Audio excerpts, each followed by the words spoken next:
Explain your first 30 days. If you got, start with the first day, walk me through the first 30 days, through the first 100 days. What can you accomplish legislatively through executive orders? Well, first of all, let's start with the 3rd of January, which is 17 days before I'm sworn in. I will ask the Congress to stay in session on the 3rd of January. I will ask them to repeal Obamacare, Dodd-Frank, the big banking bill that's killing small banks, killing small business, driving down the price of housing, and to repeal Sarbanes-Oxley. My request will be to have all 3 repeals ready so that on the day I'm sworn in, I can sign all 3 repeals that day. That's a real start.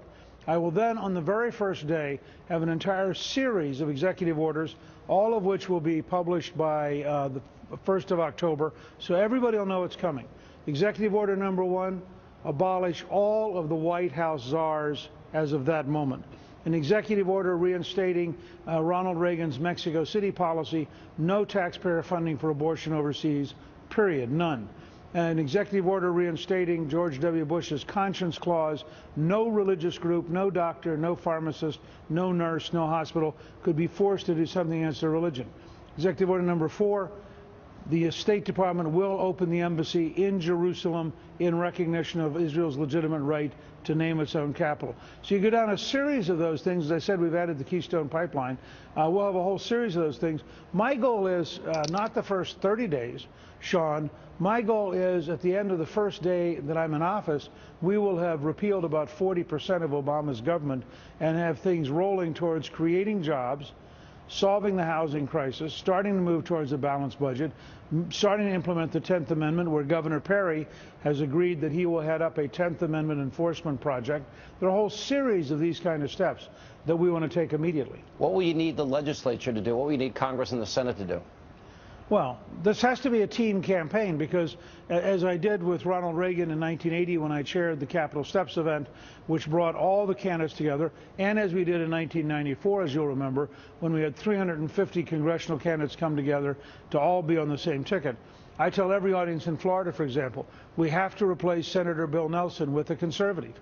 So my goal is to have a team election with a team contract that brings together a momentum so that but this is an American campaign, not just a Republican campaign. For example, everybody who'd rather have a paycheck than food stamps, you're welcome. We want you to come join us.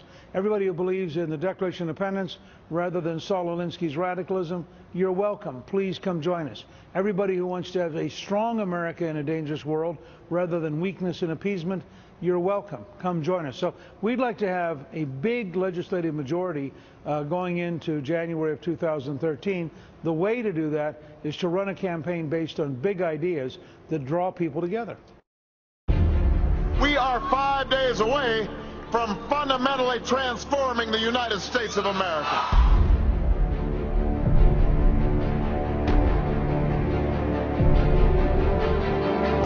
The American people create jobs, not government.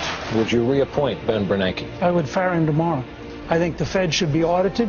I'm not particularly worried about Governor Perry and Governor Romney frightening the American people when President Obama scares them every single day.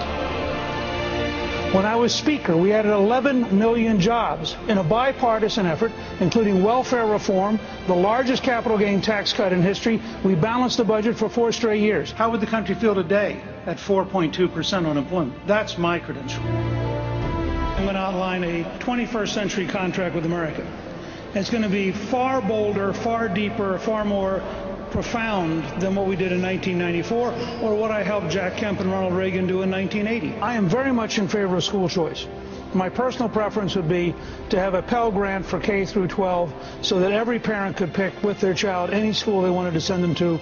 I think unemployment compensation should be tied directly to a training program so that 99 weeks becomes an investment in human capital, giving us the best trained workforce in the world.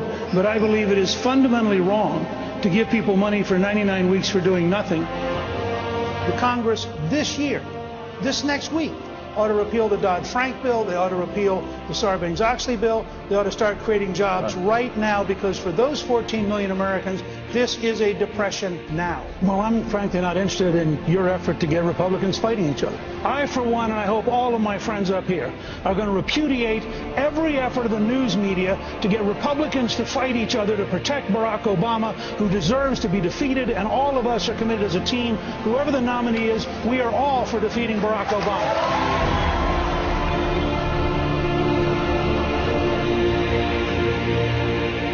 Nothing will turn America around more than election night, when Barack Obama loses decisively.